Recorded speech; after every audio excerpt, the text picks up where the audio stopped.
चले, मुझे screen sharing allow कर दें।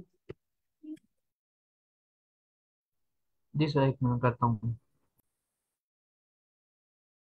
जी सर, स्क्रीन शेयर कर लें।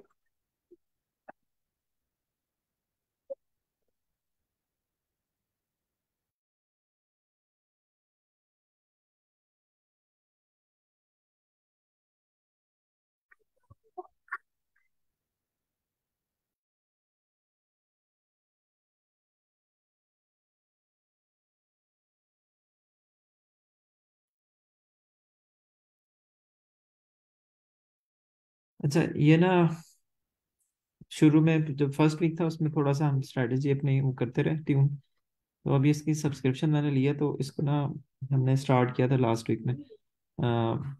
अब इसके सारे जो है ना उनके एक्सेस है हमारे पास। अच्छा, जो चीज़ इंपॉर्टेंट है उस पर अगर हम जंप करें, हम देख सकें, रिकैप कर लेते हैं, ठीक है। अच्छा, क्योंकि जो थ्योरी थी ना, जो एजुकेटिव से हमने स्टार्ट किया लास्ट वीक में, वो थोड़ी सी ना काफ़ी ड्राई फील हो रही थी और उसमें ना कोई, ऐसे लग रहा था जैसे हम बस उसमें फंसते जा रहे हैं। तो अब प्लान ये है कि जिस चीज़ की जब ज़रूरत हो तो फिर उसको हम अ, उसकी डिटेल देखें, जैसे कि हम पूरा एक मशीन लर्निंग का कोर्स रन करें और फिर नेविगेट करना मुश्किल हो जाता है। अच्छा, इसमें अगर आप देखें कि क्या क्या स्टेप्स होते हैं, ठीक है। तो सबसे पहले जिस तरह सिस्टम डिज़ाइन होता है उसमें हमें कुछ ऑब्जेक्टिव क्लियर करने होते हैं कि जो भी हमें टास्क दिया जा रहा है, तो आइडिया ये है कि this is a kind of, कोई हमें प्रोजेक्ट दे तो हम उससे पूछेंगे कि भाई क्या किस तरह का प्रोजेक्ट चाहिए, उससे उससे जब तक डिटेल लेंगे नहीं तब तक हम उस पर काम शुरू नहीं करेंगे, ठीक है। तो सबसे पहले उससे क्या पूछना है कि आपका क्या, उसका ऑब्जेक्टिव क्या है। इस तरह के प्रोजेक्ट, इस तरह मशीन लर्निंग बेस्ड जो प्रोजेक्ट होता है उसका, if we are asked to create a system to recommend vacation rental, ठीक है, क्या छुट्टियां गुजारने के लिए जो है वो इसमें वो भी हो सकते हैं, होटल की रिजर्वेशन भी हो सकती है, लेट्स अज्यूम, ठीक है। तो उसके लिए कह रहे हैं कि अगर कोई हमें कहे कि वो उसका सिस्टम डिज़ाइन करो, तो there are two possible motivation. क्या हमें कहा जा रहा है कि हमने increase the number of bookings, क्या हमने बुकिंग्स इंक्रीज करनी है, या we have to increase the revenue, ठीक है। तो हमने खुद से कोई चीज़ अज्यूम नहीं करनी, हमने उससे पूछना है कि क्या वो है, उसका ऑब्जेक्टिव क्या है। फिर ये कह रहा है features of system needs, features the system needs to support, कि वो क्या क्या फीचर्स सपोर्ट करेगा। फॉर एग्जांपल, ये कह रहा है कि what are the some of the features that the system is expected to support which could affect our machine learning system design, ठीक है। तो हमें स्पेसिफिकली वो बताया कि हमें किस तरह की फीचर्स प्रोवाइड करनी है इस प्रॉब्लम के अंदर। For example, let's assume that we are asked to design a video recommendation system.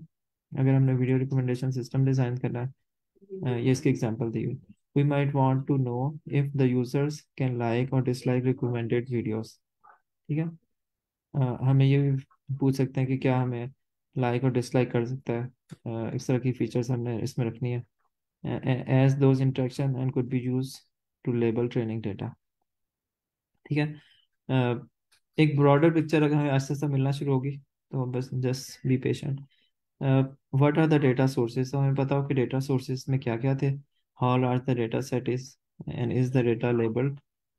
अच्छा, फिर कंस्ट्रेंट्स किस तरह के होंगी, how much computing power is available, is it a cloud based system. तो हमें पता हो कि यार जो हमें टास्क दिया जा रहा है उसके लिए हमें कितनी कंप्यूटेशन पावर रिक्वायर्ड है, क्या क्लाउड बेस्ड सिस्टम करना है या स्टैंड अलोन डिवाइस पे हमने उसको रन करना है मॉडल को। Scale of the system, how many users do we have, ठीक है। तो स्केलिंग का प्रॉब्लम जो है हमेशा रहता है सिस्टम डिजाइन के अंदर। How many items such as the videos we D we dealing with, ठीक है। तो कितने आइटम्स हमसे, सच एज वीडियोस, कितने, कितनी वीडियोस से हम, मतलब एग्जांपल हम पूछना चाह रहे हैं कि जैसे वीडियोस हैं तो हमने जैसे how many items such as videos are we dealing with, कितनी, कितना बड़ा डेटा सेट है उसके सेंस में। फॉर एग्जांपल वर्ल्ड वाइड है तो उसके लिहाज से एक सिस्टम डिज़ाइन के अंदर वो एस्पेक्ट्स हमने इसको फुलफिल करना होगा डिज़ाइन के अंदर। What's the rate of the growth of these matrix, ठीक है। हाउ फास्ट, परफॉर्मेंस के लिहाज से भी है, हाउ फास्ट मस्ट प्रिडिक्शन भी, तो हमें बताया जाए कि कितना फास्ट हमें रिजल्ट प्रिडिक्ट करना है। नॉर्मली ये जो प्रॉब्लम्स होते हैं मशीन लर्निंग के उसमें हमने प्रिडिक्ट करना होता है, तो हम उसको एटलीस्ट इंटरव्यूअर से पूछें कि कितनी हमें कितना फास्ट चाहिए। क्या हमें रियल टाइम चाहिए, या उसमें हम मतलब is a real time solution expected, does accuracy have more priority और लेटेंसी। अच्छा, अब मैं इसको पढ़ता जाऊं और आप सुनते जाओ, उससे ना फायदा नहीं होगा, ठीक है। तो इसमें हमें ना सबको ब्रेनस्टॉर्म भी करना पड़ेगा। हम एक चीज को लेते हैं, ठीक है। तो जैसे कि मैं रीड करता हूँ और इसमें ना मैं कहूँ कि कुछ देर आप रीड करें, तो आपकी जो अंडरस्टैंडिंग होती है वो आप शेयर करें, ठीक है, जिस तरह मैं कोशिश कर रहा हूँ, ठीक है। तो इसी तरह अगर आप भी करेंगे तो एक तो आपकी रीडिंग जो स्किल है वो बेहतर होगी, कॉम्प्रिहेंशन बेहतर होगी, प्लस ये कि आपके ना कॉन्फिडेंस बिल्ड होगा कि अच्छा जो इस तरह की डिस्कशन है उसमें उसको किस तरह लेकर चलना है, ठीक है। अ, अच्छा, अब आप लोगों की तरफ से कोई फीडबैक आप लोगों के लिए, मैं वाला बिल्कुल रफ या ड्राई सा है, इसको थोड़ा सा इंटरेस्टिंग बनाने के लिए हम क्या कर सकते हैं? आप अपनी कोई फीडबैक देंगे?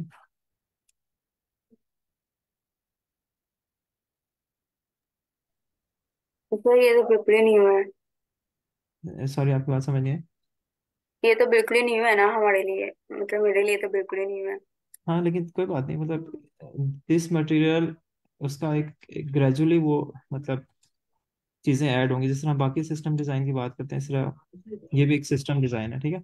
इसमें कुछ मशीन लर्निंग की चीज़ें आएंगी जो कि हमने पहली दफ़ा सुनेंगे, तो बेहतर होगा कि हम जैसे जैसे हमें सामने अपीयर हो तो हम अपने उन पे वर्किंग करें और एटलीस्ट उसकी सरफेस नॉलेज हम लेते जाएं जहाँ तक हम ले सकें, ठीक है। ओके। अच्छा अच्छा, अब यूँ करते हैं, देखें, फोकस करते हैं एक एक पैराग्राफ पे या एक एक टॉपिक के ऊपर, ठीक है। ग्रेजुअली फिर हम कोशिश करेंगे ग्रास्प करते जाएं। I think that's the thing we can do. अगर मुझे सीखनी है तो फिर सीखनी है, ठीक है, जिस तरह भी सीखनी है। अब जो कह रहा है फ्रेम द प्रॉब्लम ऐसे, अब यहाँ से जो अभी मे बी नेक्स्ट 5 मिनट्स में ना हम सिर्फ इसको पढ़ेंगे, उसको ग्रेस्प करने की कोशिश करेंगे क्या कह रहा है, ठीक है। अब ये कह रहा है frame the problem as a machine learning task, ठीक है। कोई भी प्रॉब्लम है उसको हमने मशीन लर्निंग टास्क के तौर पे हमने फॉर्मुलेट करना है। अब ये कह रहा है कि effective problem framing plays a critical role in solving machine learning problem, ठीक है। तो ये कह रहा है कि इंपॉर्टेंट काम है ये फ्रेम करना, कि प्रॉब्लम डिफाइन करें। Suppose an interviewer asks you to increase the user engagement of the video streaming platform. एक second.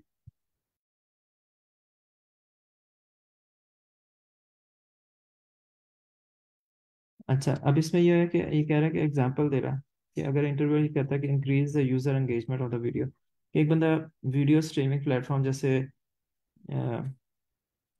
कोई भी हो सकता है, नेटफ्लिक्स हो सकता है, ठीक है, जिस पे आप वीडियो स्ट्रीम करते हैं, ठीक है, यूट्यूब हो सकता है। तो उसमें ना यूजर एंगेजमेंट इंक्रीज करनी है ताकि वो ज़्यादा टाइम स्पेंड करे, ठीक है।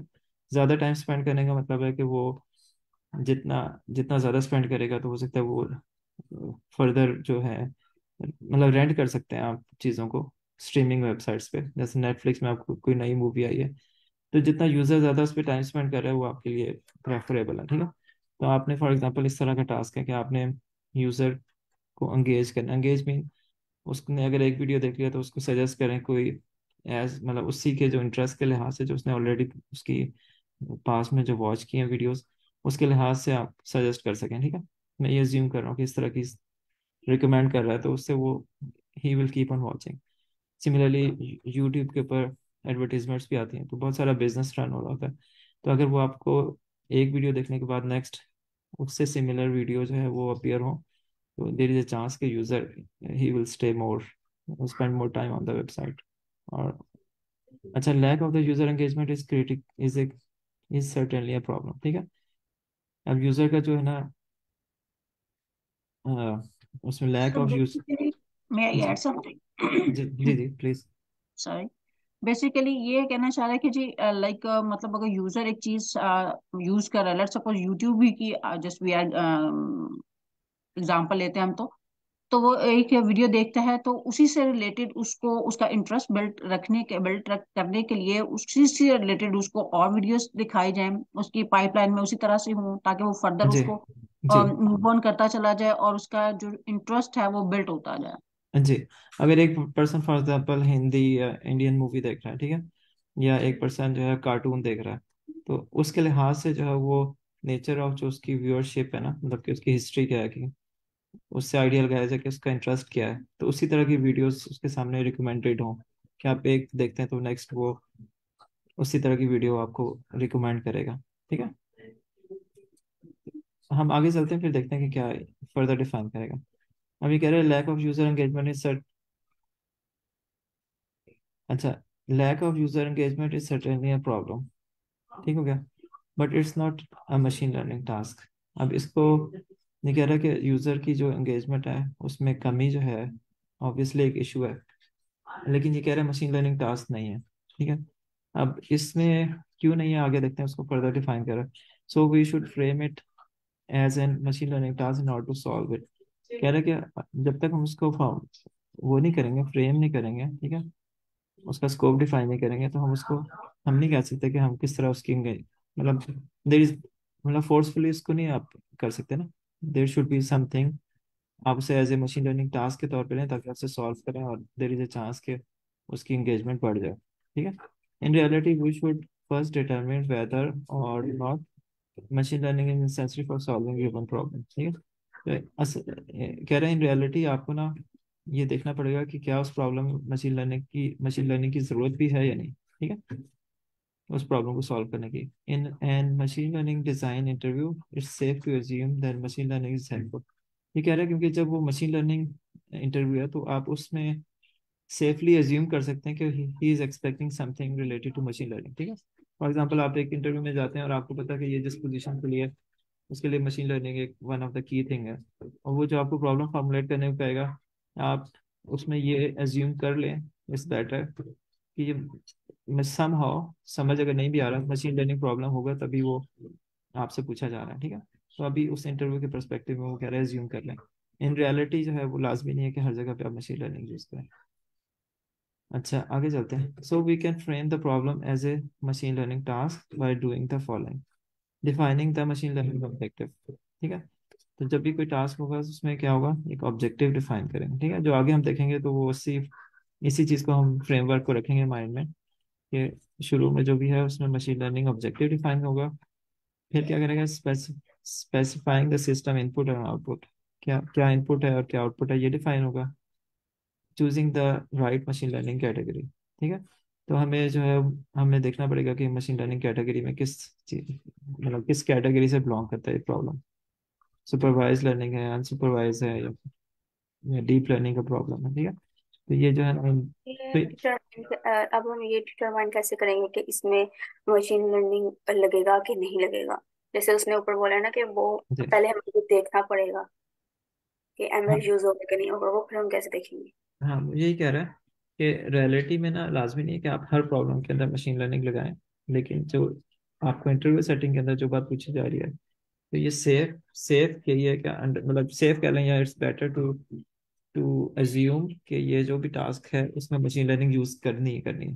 ठीक है, ताकि वो जो इंटरव्यूअर वो आपकी मशीन लर्निंग स्किल्स को देख सके। ठीक है, अब एक बंदा फॉर एग्जांपल एल्गोरिथमिक थिंकिंग देखना चाहता है, कोई ऐसी पोजीशन है जहाँ डाटा स्ट्रक्चर एल्गोरिथम की एक जॉब डिस्क्रिप्शन है उसमें आपको इंटरव्यू कर रहे हैं, तो अगर वो आपको कोई कैलकुलेशन कहता है और आप कहते हैं अच्छा मैं एक्सेल खोल के मैं तुम्हें करके दे देता हूँ। ठीक है, हो सकता है मल्टीपल चीज़ें आप एक्सेल में भी कर सकते हो सकता है इजीली कर सकते हो, लेकिन डिपेंडिंग ऑन द सिचुएशन आपने उसको पर्टिकुलर स्किल अपनी शो करनी है। ठीक है, जिस जगह पे जो स्किल रिक्वायर्ड है वो स्किल इट्स बेटर कि आप उसको वहाँ डिमॉन्स्ट्रेट करें ताकि वो आपको उस लिहाज से एवेलुएट करें। अगर आप वो शो ही नहीं करेंगे तो फिर वो कैसे आपको उस मशीन लर्निंग रोल में या डाटा स्ट्रक्चर एल्गोरिथम वाले रोल में फ्रेम करेगा। मतलब आपको बेसिकली आइडिया ये है कि इंटरव्यू सेटिंग के अंदर आप एज्यूम कर लें कि ये जो भी आपसे कहा जा रहा है मशीन लर्निंग आपने लगानी है। ठीक है, आगे चलते हैं। टाइम टू टाइम कुछ अच्छा है कि आप एटलीस्ट क्रॉस क्वेश्चनिंग करेंगे तो फिर उसमें चीज़ें हैं।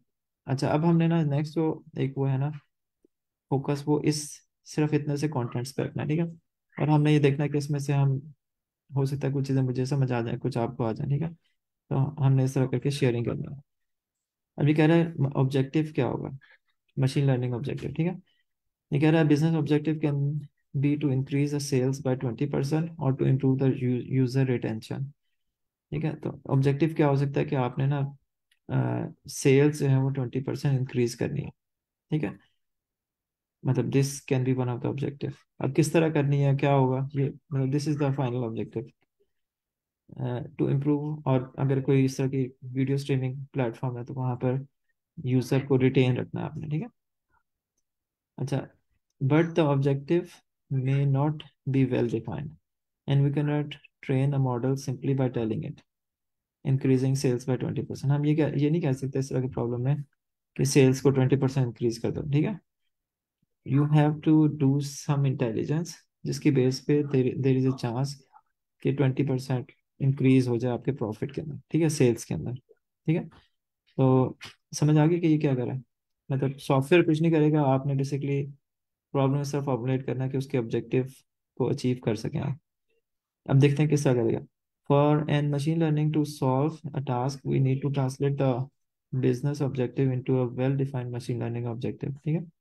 ये कह रहा है कि अगर आपने उसको सॉल्व करना है तो हमने ट्रांसलेट करना है बिजनेस ऑब्जेक्टिव को well defined machine learning objective के अंदर। वो किस तरह का आप देखते हैं ये डिफाइन करेगा।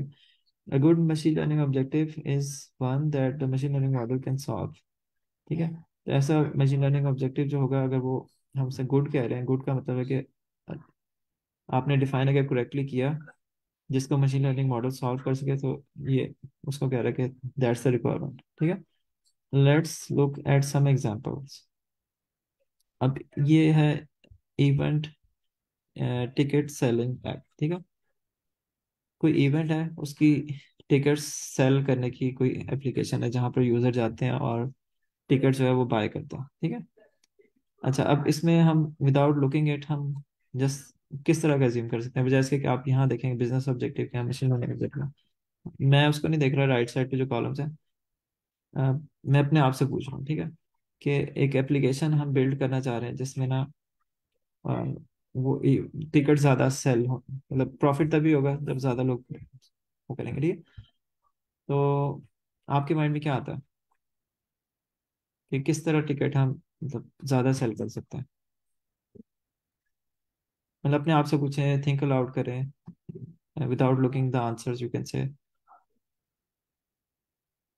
मतलब एक हो सकता है कोई कूपन दे दें हम कि कोई डील आई हुई है, if you by one thing you can get another thing free और समथिंग डिस्काउंट, ठीक है। हम तो हम ये देख सकते हैं कि कौन से ऐसे इवेंट्स है जो हम मतलब प्रीवियसली, बिकॉज मशीन लर्निंग के बोर्ड के हमने प्रीवियस डाटा जो था उसकी बेसिस पे आगे प्रिडिक्शन करवानी होती है, राइट। तो हम डाटा फिट करवाएं कि हमने मल्टीपल, अगर ये डिस्काउंट दिया या इस सीजन में या इस मंथ में डिस्काउंट दिया तो किस में, फॉर एग्जांपल क्रिसमस का आ रहा है, ठीक है, तो उस बेसिस पे या न्यू ईयर की बेसिस पे जो डिस्काउंट्स थे या सेल्स थे उसमें कहाँ पे सेल इंक्रीज हुई, कौन से ऐसे फैक्टर्स हैं जिनकी वजह से इंक्रीज हुई। तो उसकी बेसिस पे हम ये प्रिडिक्ट करवा सकते हैं कि कौन से इवेंट्स बेनिफिशियल थे, जिनमें सेल्स ज़्यादा हुई, तो हम उन उसी तरह के इवेंट्स अगर रिपीट करें तो सेल में इजाफा होगा। सही कह रही हैं, बिल्कुल ठीक कह रही हैं। इवेंट बेस्ड भी हो सकता है, जैसे ब्लैक फ्राइडे हो गया। मतलब हम मतलब उन इवेंट्स की बात करें जिसमें लोग पहले से मेंटली होते हैं कि यार कोई डील आएगी और हमने ले लेंगे अगर डील आई, ठीक है। तो different type of events through out the year उन्होंने रखे होते हैं जिसकी बेस पे वो डिस्काउंट देते हैं, तो उनकी रजिस्ट्रेशन या टिकट सेलिंग जो है वो ज़्यादा हो जाती है, ठीक है। फॉर एग्जांपल ये जो बाइट बाइट गो है ना, मैं वेट कर रहा था कि ये टाइम आएगा जिसमें वो कोई ना कोई इसकी कोई डिस्काउंटेड होगा, ठीक है। तो इस टाइम पे उन्होंने 30% रिड्यूस कर दिया, तो आई वॉज वेटिंग बिकॉज मैंने तो लेनी थी, ठीक है। या अगर मैंने नहीं भी लेनी होती तो हो सकता है मैं ले लेता कि 30% कम पे मिल रहा है, आई होप कि मैं I will get some benefit from this subscription, ठीक है। तो अब पॉइंट ये कि ये ऑब्जेक्टिव है, ठीक है। तो मतलब ये एक ऐप है, अब वो किस तरह अचीव होगा वो एक अलग बात है, लेकिन ये ऑब्जेक्टिव है, ठीक है। और मशीन लर्निंग ऑब्जेक्टिव क्या होगा, maximize the number of event registration, ठीक है। अब फर्दर मशीन लर्निंग ये ऑब्जेक्टिव किस तरह अचीव होगा, हो सकता है वो एडवर्टीजमेंट करे, ठीक है, कि जो व्यूअर्स हैं उनके, जिस तरह वेबसाइट गूगल पे जाते हैं, किसी वेबसाइट पे जाते हैं, तो आपकी डिपेंडिंग ऑन जो आप, या अमेजोन पे जाते हैं, जो प्रोडक्ट आपने एक्सप्लोर कर रहे हैं उससे रिलेटेड प्रोडक्ट्स शो कर रहा था, ठीक है।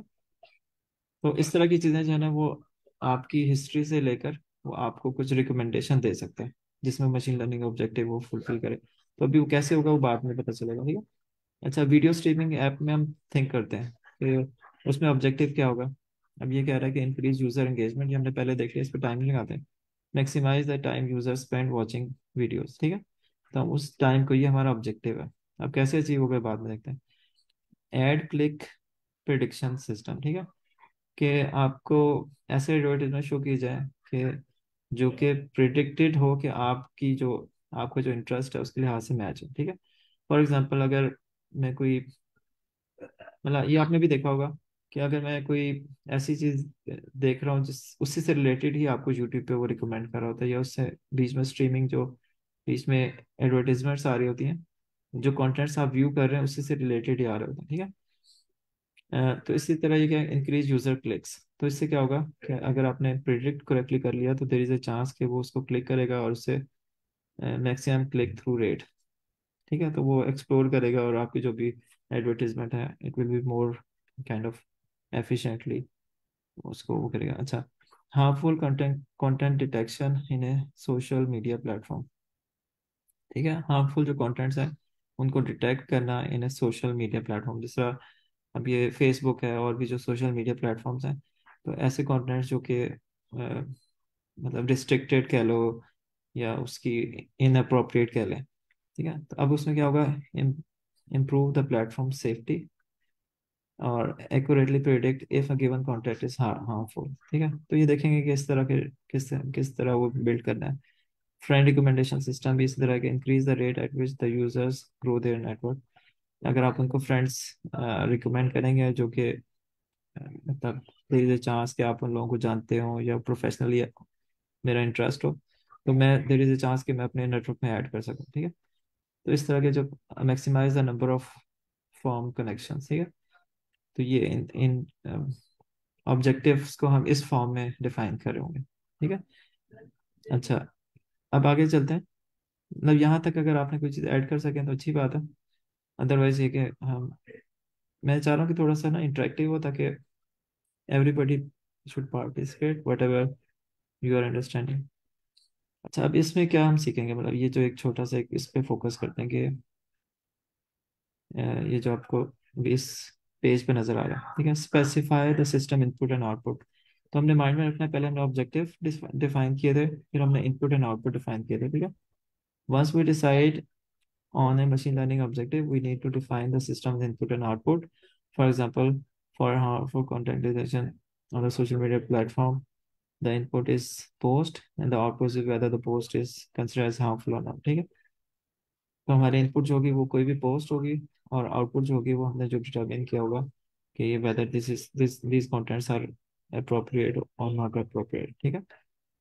अच्छा, अब इसमें क्या होगा कि उसकी ना एक प्रोबेबिलिटी के साथ होगा, ठीक है, जो भी चीज़ आप, मतलब कोई एक मैयर भी होगा कि आपकी क्या प्रोबेबिलिटी है कि जो आपने डिटेक्ट किया वो करेक्ट है, ठीक है।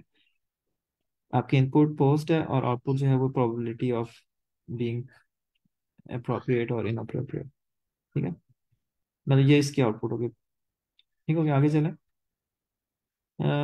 इन सम केसेस द सिस्टम में consist of more than one machine learning model, ये कह रहे हैं कुछ सिचुएशंस में जो है वो अ, आप हो सकता है एक से ज़्यादा मशीन लर्निंग मॉडल रन हो रहे हो एट ए टाइम, ठीक है। So we need to specify input and output of each model, ठीक है। तो अगर एक से ज़्यादा मॉडल है तो हर एक इनपुट और आउटपुट आप डिफाइन करेंगे, for example the harmful content detection and we may want to use one model to predict violence, ठीक है। तो डिफरेंट काइंड ऑफ जो इनअप्रोप्रिएटनेस है कि वायलेंस ना हो, ठीक है, इस तरह के मतलब इनअप्रोप्रिएट कंटेंट्स ना हो, तो हो सकता है मल्टीपल हमारे मॉडल्स रन हो गए, ठीक है। The system depend on these two determine if the post is harmful और नॉट, ठीक है। तो हमारा जो सिस्टम है इन दोनों, for example two models run हो रहे हैं तो उन दोनों की जो आउटपुट है उसकी बेस पे हम कोई डिसीजन ले रहे हैं। Another important consideration is that there might be multiple ways to specify each model input or output. अब इसको देखते हैं कि इसमें हमें क्या समझ आता है, ठीक है। यूजर ने जो ये हमारी इनपुट है, यूजर ए से आ रही है, ठीक है, हमारा मॉडल है और उसकी जो है ना probabilities of a user registering for the different events, there will be a probability के different events को वो सब्सक्राइब कर रहा है, ठीक है, और रजिस्टर कर रहा है, ठीक है। इसी तरह का एक और हो सकता है कि सेम यूजर की जो इनपुट है वो गिवन ए पर्टिकुलर इवेंट, ठीक है, तो मॉडल को मिलने और मॉडल जो है उसकी प्रोबेबिलिटी बता है, ठीक है। दिस इज काइंड ऑफ ये कह रहा है different way to specify the model input and output. ठीक है, ये इस तरह की चीज़ है जिस तरह की गिवन दिस इवेंट मॉडल को मिले और क्या प्रोबेबिलिटी है कि वो सब्सक्राइब करेगा नहीं करेगा। For example given the holiday season is on, तो क्या प्रोबेबिलिटी है मॉडल प्रेडिक्ट करे कि यूजर इस इवेंट को रजिस्टर करेगा नहीं। ठीक है, तो ये कह रहा है कि different ways to specify the model input output. ठीक है, मेरा हाल है इसको इतना वो नहीं करते, लेकिन इसमें अगर आप कुछ ऐड करना चाहें या आपको समझ आ रहा हो कि आपकी जो कंट्री मतलब जो आप अंडरस्टैंड करें वो आप शेयर कर सकते हैं। आगे चलें नेक्स्ट। ठीक है, तो सिस्टम डिज़ाइन ना बेसिकली ये हाई लेवल डिज़ाइन ही है। तो हम बेसिकली इनपुट और आउटपुट डिफाइन कर रहे हैं। ठीक है, अभी मॉडल क्या है, ये भी एक एक बॉक्स है, और सिस्टम डिफाइन करें कि यूज़र की इनपुट, या आप ही कह लें कि वो उसने कोई पोस्ट शेयर किया है तो मॉडल को मिले, तो पर्टिकुलर मतलब कुछ भी हो सकता है इसमें। Choose the right machine learning category. अच्छा, अब यहाँ पे ना मशीन लर्निंग कैटेगरी जो मॉडल है उसको हम टारगेट करेंगे कि इसमें क्या क्या हमें अंडरस्टैंड होना चाहिए। There are many different ways to frame a problem as a machine learning task. Most problem can be frame as one of the machine learning categories. ठीक है, तो ये जो अब देखिए मशीन लर्निंग जो कैटेगरीज है ना, उसमें सुपरवाइज्ड लर्निंग, अनसुपरवाइज्ड लर्निंग और रीइंफोर्समेंट लर्निंग। अगर आपको पता है कि सुपरवाइज्ड लर्निंग क्या होती है, ये हम पिछले वीक में हम थोड़ा सा देख चुके हैं। Can you explain what is supervised learning and what is unsupervised learning? नहीं सर, मैं नहीं थी। चलो, मैडम मीना, अगर आप थोड़ा सा से बता सकें, अगर आप जी डिफरेंस बता सकें। सर, वाइस लर्निंग में हमारे पास लेबल्स वगैरह होते हैं, हम इजीली क्लासिफाई कर लेते हैं। हमें पहले से पता होता है कि कौन सा जो है वो मतलब जिस तरह हमें इनपुट दी होती है तो उसे लेबल्ड इनपुट होती है। और सही है, अनसुपरवाइज्ड लर्निंग में हमारे पास लेबल नहीं होती, हमें खुद क्लस्टरिंग वगैरह करनी होती है। सही कह रहे हो। हम इसका फाइंड करते हैं या जो फाइंड करते सही। एक क्लासिकल एग्जांपल जो है ना वो ये है कि जिस तरह हाउस की, आप एक बेसिक एग्जांपल जो है ना मशीन लर्निंग में दी जाती है कि घर का साइज, अगर मैं कहूँ साइज ऑफ हाउस, ठीक है, और उसकी प्राइस क्या दी। ठीक है, पी फॉर प्राइस और एस फॉर साइज। ठीक है, अगर एक टेबल की फॉर्म में दिया और डिफरेंट हाउसेज की कि इस साइज का हाउस इतनी प्राइस पे बिका, तो ये मैं टेबल को मैं कह सकता हूँ कि ये ना, ये मेरी इनपुट है। ठीक है, और ये मेरी जो हमें नोन आउटपुट है, ये लेबल है, इसे हम लेबल कह रहे हैं। ठीक है, ठीक है, तो हम क्या करें कि एक मशीन लर्निंग का मॉडल बिल्ड करें। वो कुछ भी हो सकता है, रिग्रेशन बेस्ड हो सकता है। ठीक है, तो उसमें हमें उसकी जो, उससे आप कह लें फीचर्स कह लें, ये फीचर एक भी हो सकती है कि साइज भी है, और उसमें मल्टीपल फैक्टर्स हो सकते हैं। ठीक है,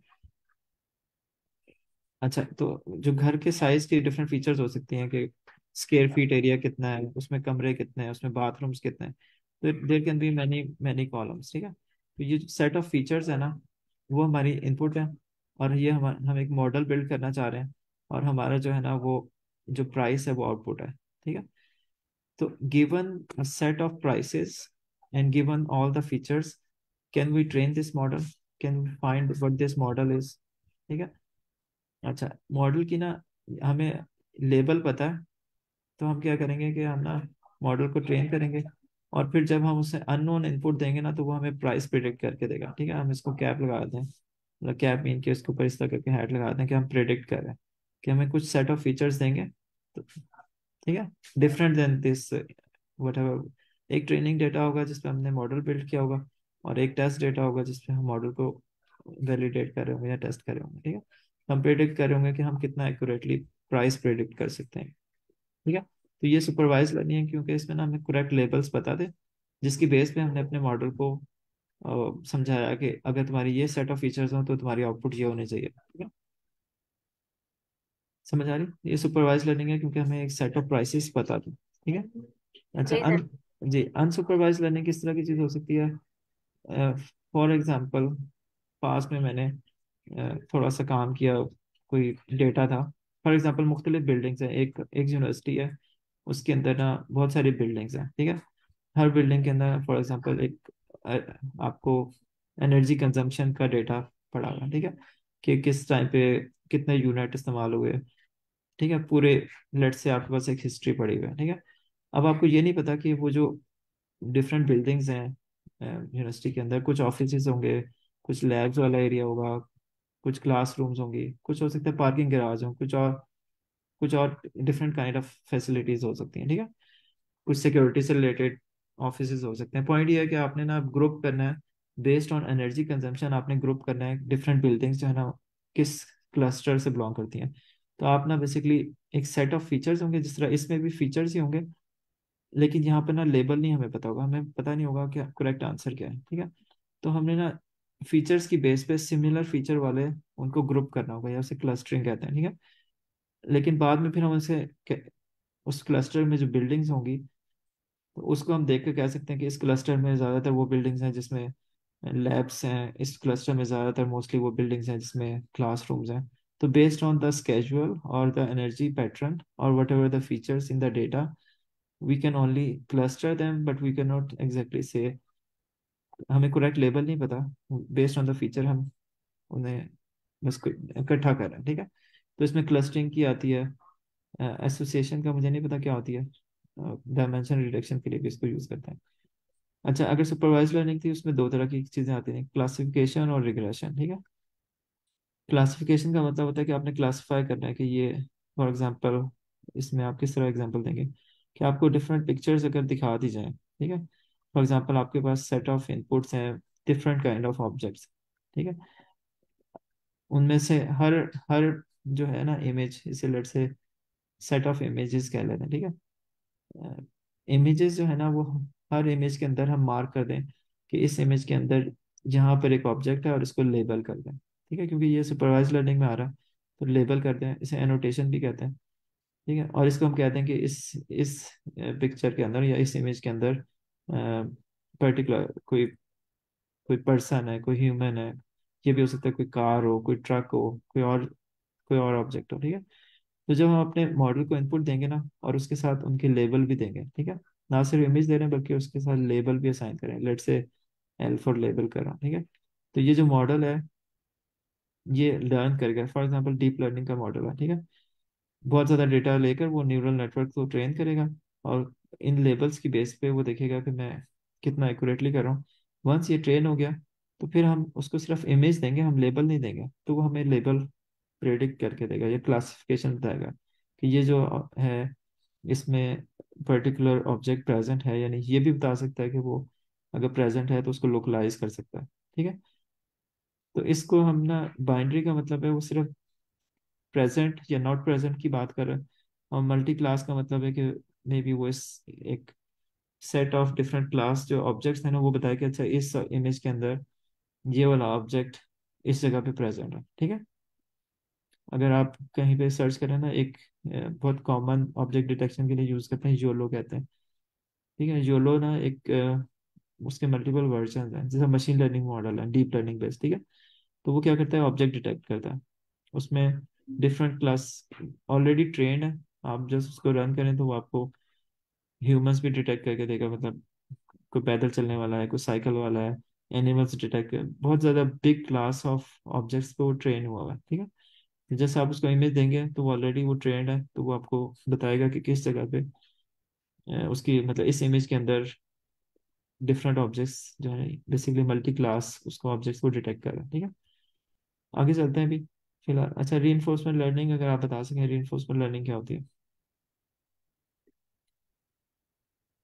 मैडम अगर आप बताएंगे कोई, रीइंफोर्समेंट लर्निंग से क्या समझ आता है। तो ये तो मुझे याद नहीं है, थोड़ा सा ये याद है कि वो जब हम किसी तरह बच्चा कोई लर्न करता है तो हम उसे बताते हैं कि हाँ तुमने सही लर्न किया फिर गलत लर्न किया, ठीक है। इसमें उसको बाद में क्रेडिट भी देने की क्षमता, तो उसे रेनफोर्समेंट करनी चाहिए। बिल्कुल ठीक है।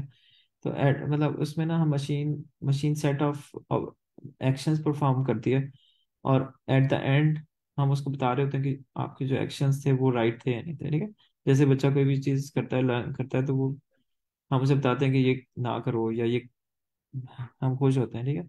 तो उसको रिवॉर्ड की फॉर्म में ना, कि उसको रिवॉर्ड मिल रहा है या उसको जो भी कह लें पनिशमेंट मिल रही है, उसकी बेस पे बच्चा खुद मतलब उसको जज करता है कि मेरा ये एक्शन अप्रोप्रिएट था या नहीं, ठीक है। तो इसको हम बाद में देखेंगे, अभी फिलहाल सुपरवाइज अनसुपरवाइज लर्निंग मोस्टली यहाँ पर यूज होगी। अच्छा, reinforcement learning को देख लेते हैं. In reinforcement learning, a computer agent learns to perform a task through repeated trial and error interaction with the environment. Environment का मतलब है कि सराउंडिंग में जो है ना, उससे वो इंटरेक्ट करता है, और वहां से जो उसको मतलब इंटरेक्शन से वो लर्न कर रहा है. ठीक है, ट्रायल एंड एरर, कि वो एक एक्शन करता है और उससे उसमें समटाइम मिस्टेक करता है, उससे वो अपने आप को करेक्ट करता है कि नेक्स्ट टाइम मैंने उससे इम्प्रूव कैसे करना. For example, robot can be trained to walk around a room using reinforcement learning. Software programs like this AlphaGo can compete in the game of the Go by using the reinforcement learning. ठीक है. अब यहाँ पे ना कोई चीज़ें जो हम देख सकते हैं, बाइनरी क्लासिफिकेशन में क्या होगा कि model predict a binary outcome. For example, the model predict whether an image is containing a dog और नॉट. ठीक है, तो बाइनरी का मतलब कि टू डिसीजंस है, सिर्फ उसमें वो डिसाइड करेगा. मल्टी क्लास के अंदर क्या होगा कि model classify the input into more than one class. ठीक है. ठीक है, for example, we can classify an image as a dog, cat और रैबिट. ठीक है, तो क्लासेस जो है वो दो से ज्यादा जब हो जाएंगे उसे मल्टी क्लास कह रहे हैं. अच्छा, यहाँ पर टॉकिंग पॉइंट क्या होंगे? here are the some topic we might want to talk about during the interview. अब इंटरव्यू में किस तरह की चीजें हम डिस्कस करेंगे? What is good machine learning objective. ठीक है. How do different machine learning objective compare. ठीक है, तो हम मुख्तलिफ जो ऑब्जेक्टिव्स हैं, हम कहेंगे कि जो भी प्रॉब्लम हमें बताया जा रहा है उसमें डिफरेंट ऑब्जेक्टिव रखने में कौन सा बेहतर रहेगा. ठीक है. What are pros and cons, के उसमें किसके फायदे और नुकसान है. What are the input and output of the system given the machine learning objective. ये भी हमने देख लिया कि इनपुट आउटपुट क्या होगी गिवन द ऑब्जेक्टिव जो हमने डिसाइड किए हैं. If more than one model is involve in the machine learning system, what are the input and output of each model. ये भी क्लियर हो गया कि एक से ज़्यादा भी मॉडल रन हो सकते हैं. Does the task need to be learned in a supervise. ये भी क्लियर हो गया कि हम सुपरवाइज लर्निंग में जाएंगे या unsupervise. Is it better to solve the problem using regression और क्लासिफिकेशन मॉडल. ठीक है, तो हम रिग्रेशन या क्लासिफिकेशन किस मतलब उसमें से अगर ऑप्ट करना है तो क्या ऑप्ट कर रहे होंगे. ठीक है, ये आप मुझे बता सकते हैं रिग्रेशन में और क्लासिफिकेशन में क्या फ़र्क है? अच्छा, मेरा क्वेश्चन है कि हम डाटा एनालिसिस और मशीन लर्निंग में क्या डिफरेंस है? देखिए, डाटा एनालिसिस तो आप सिंपल एक्सेल से भी कर सकते हैं. ठीक है, मतलब आपने कोई एक्सेल मीन और वेरिएंस और उसकी स्टैटिस्टिक्स निकाल ली, इस तरह करते हैं ना. कोई भी आपके पास डेटा है, आप कहते हैं कि इस एक क्लास में जो है वो स्टूडेंट्स के मार्क्स हैं, वो आपके पास डेटा है. ठीक है, आपने कहा इसमें मीन या एवरेज वैल्यू क्या है, कितने परसेंट लोग 90 से ज़्यादा ग्रेड्स हैं. ठीक है, ऐसा कर सकते हैं ना. डिफरेंट टाइप ऑफ जी। क्वेरीज आप रन कर सकते हैं.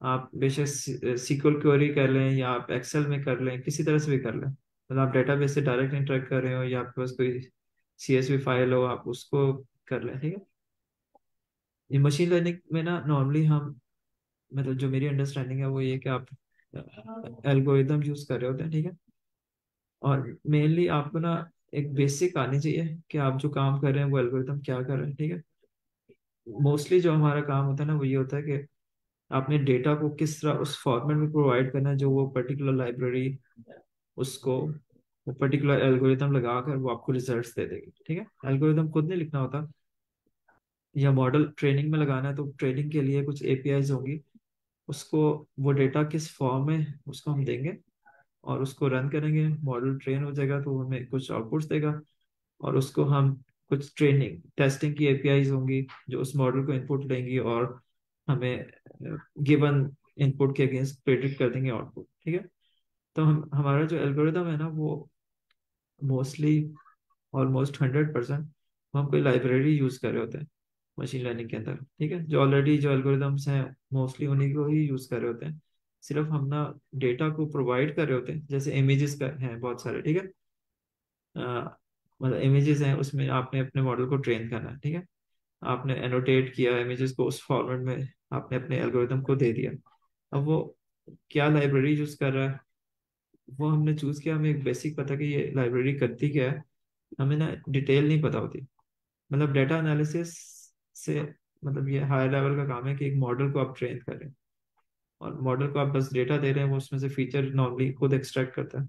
समटाइम ये होता है कि आपको ना फीचर, जो ओल्ड स्टाइल है या कह लें क्लासिकल मशीन लर्निंग, उसमें आप ना फीचर आप खुद प्रोवाइड करते हैं। डेटा आप इनपुट लेते हैं, आप उसमें से फीचर्स एक्सट्रैक्ट करते हैं, और फीचर जो है वो मॉडल को देते हैं। फीचर एक्सट्रैक्ट और फीचर सिलेक्शन एक ही चीज है? क्योंकि डाटा एनालिसिस में हम फीचर सिलेक्शन भी करते हैं ना, उसमें भी हम डाटा को ट्रेन करते हैं, उसमें से आउटलायर्स वगैरह रिमूव करना। हाँ, देखिए आउटलायर तो रिमूव करना मतलब वो तो मतलब एक वो है, एक आप प्री प्रोसेसिंग स्टेप कह रहे हैं, ठीक है। अगर आप मशीन लर्निंग में कहेंगे तो वो प्री प्रोसेसिंग स्टेप के तौर पर ले रहे हैं, जिससे आप शायद एक्सेल में भी आउटलायर रिमूव करती होंगी, ठीक है। या डाटा एनालिसिस जिसे आप कह रही हैं, शायद आपके माइंड में क्या है, डाटा एनालिसिस क्या होता है? मेरा ना यूनिवर्सिटी में प्रोजेक्ट चल रहा है, तो वो डाटा एनालिसिस ही था, तो उसमें भी मैंने ऐसे ही फीचर सिलेक्शन किया, आउटलायर्स वगैरह रिमूव किए, तो मुझे फिर इनमें ना कंफ्यूजन हो रही थी कि मैं एमएल पढ़ रही हूँ लेकिन ये चीजें मैंने उसमें भी की हैं। देखो, वो डाटा प्रिपरेशन तो किसी भी चीज़ को जब आपने एनालाइज करना है, तो उसमें आउटलायर रिमूव करना है, वो आप उसे जो भी नाम दे दें, ठीक है। हम्म। यहाँ पर ये कि आपने डेटा लेकर ना उसमें से कुछ उसके ऊपर प्रोसेस करना है, और उससे ना कुछ फीचर्स एक्सट्रैक्ट करके आपने वो फिर अपने मॉडल को इनपुट करना है, ठीक है। हम्म। ये one type of machine learning है, ठीक है। दूसरी मशीन लर्निंग जो जिसे डीप लर्निंग कहते हैं नॉर्मली, वो क्या करते हैं कि आप डेटा तो दे देते हैं, ठीक है, और उस पे बता देते हैं कि ये जो पर्टिकुलर ऑब्जेक्ट है, फॉर एग्जांपल इमेज का डेटा है, ठीक है, ये डॉग है कैट है, अगर डॉग है तो किस जगह पे है, ठीक है। तो पॉइंट ये है कि फिर उसमें ये होता है कि अ, वो उस पर्टिकुलर इमेज में से क्या फीचर एक्सट्रैक्ट करता है, वो फिर मशीन लर्निंग का वो अपना उसका इंटरनल मैटर है, ठीक है। वो पिक्सल्स की इंफॉर्मेशन को उससे ये पता है करेक्ट लेबल क्या है, ठीक है। और देर में भी thousand and thousands of images जो इनपुट लेगा, हर एक के अंदर एनोटेशन होगी, लेकिन उससे ज़्यादा इमेज एक्सट्रैक्शन नहीं होगी, ठीक है। तो वो इमेज भी वो खुद मतलब फीचर भी खुद ही एक्सट्रैक्ट करेगा, ठीक है। तो अब इसको यहाँ से देखते हैं कि यहाँ पर क्या कह रहा है, ठीक है। The machine learning model can learn directly from the data, meaning the data will with predictive power is essential for the training and machine learning model, ठीक है। वो ये कह रहा है कि मशीन लर्निंग मॉडल जो होता है वो डेटा से लर्न करता है, ठीक है। अगर आपका डेटा ऐसा होना चाहिए जिसमें से वो मशीन ट्रेन हो सके, राइट। अगर मैं गार्बेज डेटा दूंगा तो गार्बेज डेटा में वो ऑब्वियसली उसका कोई कसूर नहीं है। तो ऐसे फीचर्स होने चाहिए जिससे वो लर्न करके अपने आप को ट्रेन करे, और फ्यूचर में जब मैं उसे अननोन डेटा इनपुट करूँ तो वो मुझे प्रेडिक्ट करके दे, ठीक है। ये तो कॉमन सेंस की बात है ना कि मैं राइट फीचर्स वाला डेटा दूंगा, उससे फिर एक्सट्रैक्ट करने मतलब उससे वो करेगा, लर्न करेगा। This action aims to prepare high quality input for machine learning model by essential process data engineering and feature engineering, ठीक है। तो ये डिफरेंट वर्ड्स यूज कर रहा है कि आप उसको हाई क्वालिटी इनपुट देंगे, और उसके we are two essential process data engineering and feature engineering. देखते हैं क्या करेगा। We will cover the important aspect of each process. तो ये इस तरह करके ये डेटा से लेकर उसकी फीचर्स एक्सट्रैक्शन तक, ये फीचर प्रिपेयर्ड फीचर जो है ये इसने इसको कहा, ठीक है। डाटा इंजीनियरिंग को देखते हैं क्या कर रहा है। Data engineering is the practice of designing and building pipeline for collecting, storing, retrieving and processing data, ठीक है। ये इसका डाटा इंजीनियरिंग क्या है। कुछ जॉब्स होती है ना वो अब मेरा एक दोस्त है अमेजोन में होता है, वो सिर्फ डाटा इंजीनियर है, ठीक है। वो मशीन लर्निंग एल्गोरिथम पे काम नहीं करता है, लेकिन वो एक पाइपलाइन रेडी करके उन लोगों को प्रोवाइड करता है, ठीक है। तो मे बी टीम्स के अंदर डिफरेंट लोगों का काम डिफरेंट हो, तो कुछ लोग सिर्फ डाटा पाइपलाइन पे काम कर रहे होंगे, और कुछ लोग जो है मशीन लर्निंग के एल्गोरिथम रन कर रहे होंगे, ठीक है। अब ये क्या कह रहा है, designing and building pipeline for collecting, कहीं से कलेक्ट होना है डेटा, स्टोर होगा, और फिर रिट्रीव, ठीक है। डेटा को कहीं स्टोर भी कर सकते हैं जिस तरह डेटाबेस में होता है। रिट्रीव करने का मतलब कि रीड कर रहे हैं आप, और उसको प्रोसेस भी कर रहे होंगे, ठीक है। फिर आगे देखेंगे कि इसमें किस तरह वो करता है इस जो प्रॉब्लम उसके अंदर। Let's briefly review data engineering fundamental to understand the core component we may need. अब इसके अंदर जो कोर कंपोनेंट्स हैं वो क्या है, data sources and machine learning system can work with data from many different sources. Knowing the data source is a good way to answer many context questions, which may include who collected it, how clean is the data, can the data source be trusted। ठीक है, तो जब आप data से related होगा तो अ, आपको बताओ कि डेटा आपको कहाँ से मिल रहा है, या आप जो भी इसमें पाइपलाइन बना रहे हो डेटा कहाँ से आएगा, किसने कलेक्ट किया है, और उसको कैसे क्लीन किया गया है।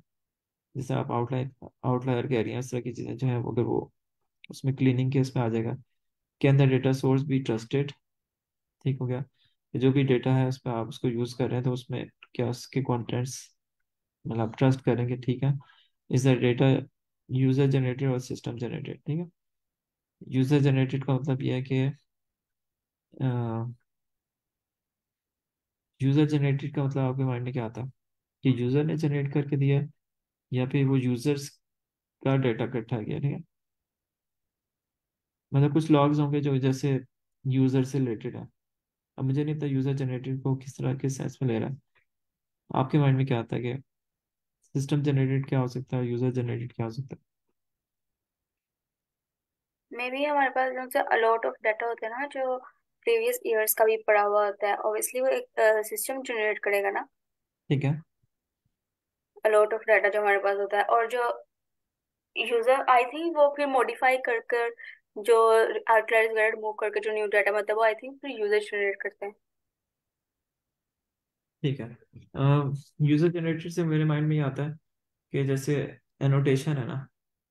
अब इमेजेस थे, किसी पर्सन ने मैनुअली जाकर उसमें सेलेक्ट किया कि किस जगह पे मतलब एक पर्टिकुलर डॉग की पिक्चर है या ह्यूमन है या कोई और है, ठीक है। जिसे एनोटेशन कह रहे हैं, तो मैं कह रहा हूँ कि एनोटेशन इज यूजर जनरेटेड, कोई कोई पर्सन है जो जनरेट कर रहा है। इसी तरह ये सिस्टम जनरेटेड भी हो सकता है, जैसे फॉर एग्जांपल ब्लैक फ्राइडे पे या इस तरह के जो पर्टिकुलर जो इवेंट्स होते हैं जिसमें लोग ज़्यादा चीज़ें परचेज करते हैं। फॉर एग्जांपल कोई स्टैटिस्टिक्स कलेक्ट किए हैं कि लोगों ने किस तरह की प्रोडक्ट्स जो हैं वो ज़्यादा बाय किए हैं, ठीक है। या कितने लोग एक वक्त में लॉग इन थे। डिफरेंट काइंड ऑफ जो डेटा जो उनके पास कलेक्ट हुआ है, अगर मैं उसको एनालाइज कर रहा हूँ, ठीक है, तो वो सिस्टम ने जनरेट किया है। मतलब हैं तो मतलब कोई यूजर्स ही हैं जिनका डेटा, लेकिन सिस्टम ने मुझे उसकी जो भी डेटा है कलेक्ट करके दिया। मेरे ख्याल में सर डेटा स्टोरेज क्या होगा। Data storage also called database is a repository for persisting, storing and managing collection of data। कोई डेटा स्टोरेज होगी जो कि जिसे हम डेटाबेस कह रहे होते हैं, और ये कोई रिपोजिटरी होगी जिसमें परसिस्टेंट स्टोरेज। परसिस्टेंट का मतलब है कि उसमें डेटा जो है लॉस नहीं हो, ठीक है, कहीं भी डेटा मतलब परमानेंटली स्टोर हो गया है, ठीक है। मैनेजिंग collection of data, ठीक है। Different database are built to satisfy different use cases, so it's important to understand at the high level how different database work। तो हमें पता होना चाहिए कि डिफरेंट डेटाबेस जो है वो डिफरेंट यूज केसेस के लिए यूज होते हैं, ठीक है। किसी में किसी का बेनिफिट होता है, किसी में किसी का। जैसे रिलेशनल नो रिलेशनल डेटाबेस और multiple variety of no relational database भी होता है, ठीक है। You are usually not expected to know database internal during machine learning design interview. कह रहे हैं आपको ना एक ब्रॉडर उसमें पता हो, लेकिन बहुत फाइन डिटेल का जरूरत नहीं कि आप उसको है। तो सीक्वल और नो सीक्वल है। फिर सीक्वल में रिलेशनल डेटाबेस है जिसका माई सीक्वल एक एग्जांपल दी हुई है। अच्छा, नो सीक्वल में की वैल्यू स्टोर्स हैं, कॉलम बेस्ड है, ग्राफ है, डॉक्यूमेंट है, ये डिफरेंट टाइप है, ठीक है। और उसके एग्जांपल जो है की वैल्यू में रेडिस आया था, काफी पॉपुलर है। कॉलम बेस में जो है वो कैसेंड्रा आया था, एज बेस भी आया था। अब ये डिफरेंट जो है ना यूज केसेस के लिए different kind of database use होंगे, ठीक है। अच्छा, एक्सट्रैक्ट ट्रांसफॉर्म एंड लोड। अब ये क्या होता है, ईटीएल का नाम आपने सुना होगा। No sir. अच्छा, होता ये है कि जो मेरी अंडरस्टैंडिंग है पहले वो मैं बता रहा हूँ कि अब आपने ना मुख्तलिफ तरह का डेटा ना मुख्तलिफ, क्योंकि पूरी दुनिया में आप ये कह लें कि फॉर एग्जांपल एक मतलब उसका डेटा कलेक्ट हो रहा है, और जो ईटीएल होगा ना, एक्सट्रैक्ट ट्रांसफॉर्म एंड वाले इससे लोड बनता है कि वो लोड करके ना ETL टूल्स की मदद से वो उसकी समरी जो है वो एक जगह कलेक्ट हो जाएगी, ठीक है, जिसके ऊपर डाटा एनालिटिक्स रन हो गया। ठीक है, आप ये समझें कि जो रॉ डाटा है उसके ऊपर और multiple sources of raw data से ETL टूल्स की मदद से उसमें से एक समरी प्रिपेयर होकर वो सेव हो जाएगी, ठीक है, जिसको एनालाइज किया जाएगा जिसके ऊपर। अच्छा, अब इसमें देखने किस तरह एक्सप्लेन कर रहा है। Extract this process extract data from different data sources. ठीक है, तो इसमें इस ETL टूल में जो होगा वो डिफरेंट सोर्सेज से डेटा कलेक्ट करेगा। In this phase data is often cleansed, mapped and transformed into a specific format to meet operational needs। उसको जो है वो क्लीन करके और उसको पर्टिकुलर वे में ट्रांसफॉर्म किया जाएगा ताकि वो ऑपरेशनल नीड्स को पूरा कर सके। और transform data is loaded into the target destination which can be a file, database और डेटा वेयरहाउस। ठीक है, इसमें इस तरह होता है कि आप ये समझें कि इस तरह की चीज़ है ये कि आपके पास ना, मैं एनोटेट करना चाह रहा हूँ। अच्छा, आपके पास ना डिफरेंट सोर्सेज है, ठीक है, आप ये कहें कि यूजर से related different kind of viewership और इसके मल्टीपल जगहों पे स्टोरेज है। ठीक है, आप ये कह लें कि ये एक DB था, डेटाबेस था जहाँ पर इसकी सारी डिटेल्स है ना वो सेव हुई। फॉर एग्जांपल यूजर किस टाइम पे लॉग इन हुआ, अ, उसने किस तरह की चीज़ें बाय की और इस तरह की मुख्तलिफ चीज़ें। ठीक है, अच्छा, पॉइंट ये है कि हम हर डेटाबेस के मतलब पूरी मतलब there are maybe thousands of इस तरह के डेटाबेस हैं। ठीक है, तो हमें ना एक समरी चाहिए जहाँ पर ना उस डेटाबेस की जो मतलब जो जिसमें हम इंटरेस्टेड हैं तो उसकी वो इंफॉर्मेशन समराइज होकर ना वो हमें इस डेटाबेस में मिलता है। इसे हम कह रहे हैं डेटाबेस वेयर हाउस। ठीक है, डाटा वेयर हाउस।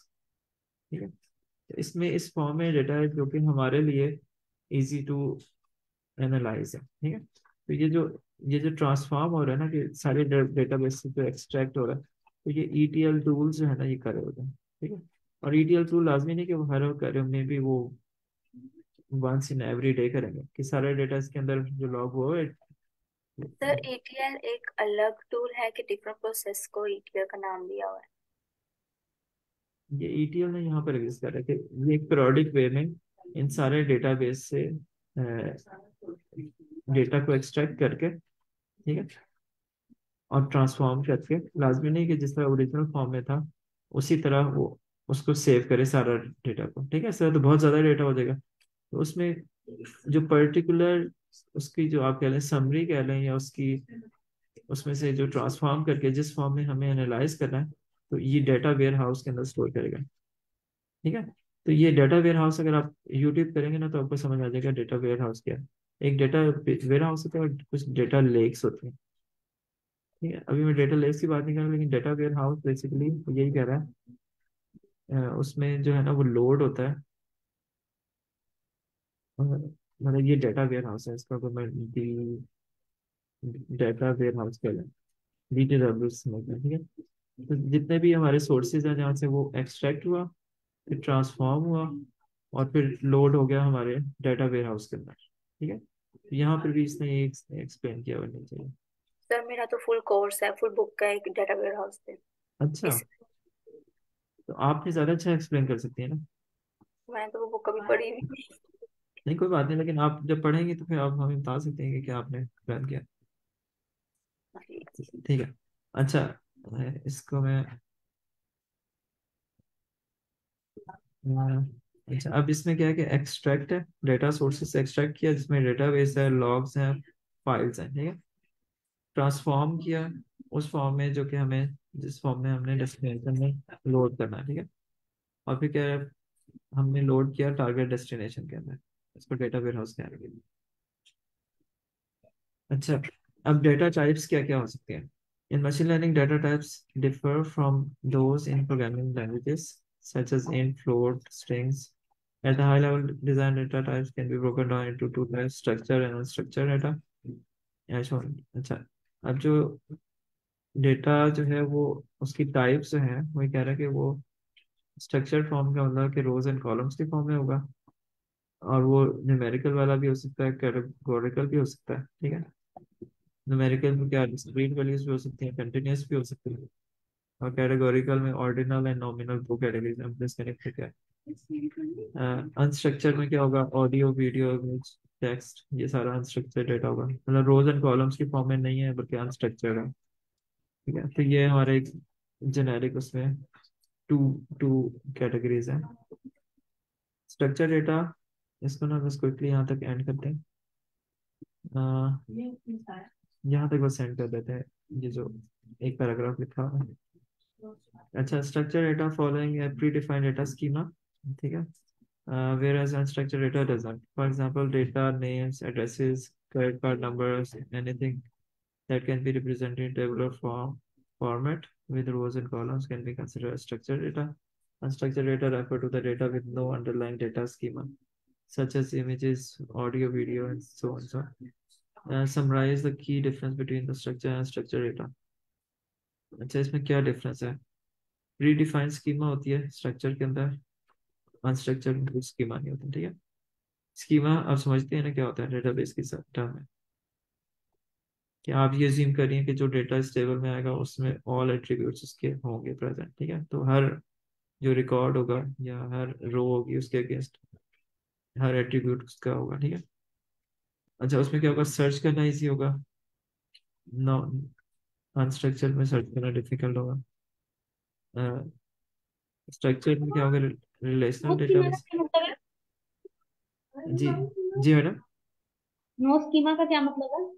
स्कीमा का मतलब है कि टेबल है ना, फॉर एग्जांपल, क्योंकि ये रोज एंड कॉलम्स की फॉर्म में होगा स्ट्रक्चर ना, जैसे रिलेशनल डेटाबेस होता है, उसमें सीक्वल डेटाबेस से कहते हैं, तो उसमें टेबल्स की फॉर्म में होता है। ठीक है, आप उसमें जैसे यूजर्स का डेटा है या प्रोडक्ट्स का डेटा है, जैसे ई कॉमर्स को अगर आप ध्यान में रखें कि आपने अमेजोन से चीज़ बाय करनी है, तो उसमें यूजर्स की कुछ इंफॉर्मेशन होगी, जैसे ये यूजर है, इसका इसका ईमेल क्या है, डेट ऑफ बर्थ क्या है, और इस तरह की। ठीक है, अच्छा, इसी तरह प्रोडक्ट्स की भी, प्रोडक्ट्स का अलग टेबल होगा। ठीक है, तो इसी तरह ऑर्डर्स, यूजर जो है वो ऑर्डर्स दे रहे हैं तो हर चीज़ का अलग अलग टेबल होगा। ऑर्डर जो यूजर ने टेबल दिया, वो ऑर्डर का मतलब है क्या क्या चीज़ें उसने बाय की। ठीक है, एक ऑर्डर के अंदर क्या क्या आइटम्स हैं, तो एक एक ऑर्डर के अंदर मल्टीपल प्रोडक्ट्स हैं और किसी यूजर ने मतलब प्रोसेस किया। ठीक है, तो आप बेसिकली स्कीमा का मतलब है कि अ, अगर आप स्कीमा डिफाइन हुई है तो हर यूजर की पर्टिकुलर इंफॉर्मेशन होगी। ठीक है, मतलब वो एक टेबल की फॉर्म में होगी। ये नहीं कह सकते कि एक यूजर का सिर्फ नाम है, ईमेल भी नहीं है, कुछ भी नहीं है, मतलब हर जो यूजर है उसकी ऑल एट्रीब्यूट्स होंगे या फील्ड्स होंगे वो। ठीक है, वो एक टेबल की फॉर्म में होगा। ठीक है, जबकि नो स्कीमा के केस में वो लाजमी नहीं है कि वो हर हर जो रिकॉर्ड है उसमें ऑल उस तरह के फील्ड्स प्रेजेंट हो, और वो वेरी भी कर सकते हैं कि एक चीज की information, for example unstructured data में ये हो सकता है कि प्रोडक्ट्स की जो इंफॉर्मेशन है या प्रोडक्ट्स की फीचर्स है। ठीक है, आपने कोई भी चीज़ है, मल्टीपल प्रोडक्ट्स की डिफरेंट फीचर्स हो सकती हैं, लाजमी नहीं है कि वो हर प्रोडक्ट की सेम स्कीमा डिफाइन नहीं कर सकते आप। ठीक है, उसकी पिक्चर्स हो सकती हैं, उसकी वीडियोस हो सकती हैं। ठीक है, तो कुछ डेटा उसका अनस्ट्रक्चर हो सकता है और कुछ डेटा जो होगा वो स्ट्रक्चर हो सकता है। ठीक है, ठीक हो गया। अच्छा, अभी क्या होगा, रिजाइड्स का मतलब है कि जो स्ट्रक्चर डेटा होगा वो हमेशा रिलेशनल डेटाबेस की फॉर्म में होगा, टेबल एंड रोज कॉलम्स की फॉर्म में होगा। Many NoSQL database can store structured data। तो आजकल जो नो सीक्वल डेटाबेस है, नॉर्मली उसमें तो अनस्ट्रक्चर ही स्टोर होता है, लेकिन उसके अंदर ऑप्शन होती हैं कि आप स्ट्रक्चर डेटा को भी सेव कर सकते हैं। ठीक है, और यह उसके डेटा वेयर हाउसेज होंगे। ठीक है, कि वो ऑल इंफॉर्मेशन ETL टूल्स की मदद से ट्रांसफॉर्म होकर हमारे डेटा वेयर हाउसेज में लाई कर रहा होगा। ठीक है, और यहाँ पर जो है उसे डेटा लेक्स कह रहे होते हैं। ठीक है, डेटा लेक्स में आपका कोई फॉर्मेट नहीं होता, जो जिस भी फॉर्म में डेटा है वो आप उसको पुश कर देते हैं डेटा लेक के अंदर। ठीक है, तो फ्लेक्सिबिलिटी ज़्यादा होती है डाटा लेक में, लेकिन स्ट्रक्चर नहीं होता तो फिर क्वेरी रन नहीं होती इस पर इस तरह। ठीक है, जिस तरह इसमें आप एक टेबल की फॉर्म में या उसमें एक स्ट्रक्चर फॉर्म में क्वेरी, सीक्वल क्वेरी रन करके उसकी एक फीचर एक्सट्रैक्ट कर सकती हैं, मल्टीपल जो भी है रेंज क्वेरीज कह लें जिस तरह भी। इस केस में वो आप डाटा लेक्स में स्ट्रक्चर फॉर्म में नहीं है, तो इसलिए उसको रन नहीं कर सकते उस तरह। अच्छा, अब ये क्या है, एग्जांपल्स क्या है, जैसे डेट्स हैं, फोन नंबर्स हैं, क्रेडिट कार्ड नंबर है, एड्रेस है, तो यूजर्स की फॉर एग्जांपल डिफरेंट इंफॉर्मेशन है, ये स्ट्रक्चर फॉर्म में है, ठीक है। जबकि अनस्ट्रक्चर्ड फॉर्म में जो है वो टेक्स्ट फाइल्स हैं, ऑडियो, मतलब ये डिफरेंट काइंड ऑफ जो अनस्ट्रक्चर्ड इंफॉर्मेशन है वो दिया हुआ। ठीक है, अब ये लास्ट इसको देख कर ना फिर वाला यहाँ तक एंड करते हैं। Machine learning model perform differently based on the type of the data. Understanding and clarifying whether the data is structured or unstructured helps to choose appropriate machine learning model during the model development. तो जो model आपने build करना है उसमें जिस type का data होगा, अगर स्ट्रक्चर्ड है तो यू है multiple type of machine learning algorithm. ठीक है, उसमें डिसीजन ट्रीज हैं, लीनियर मॉडल है,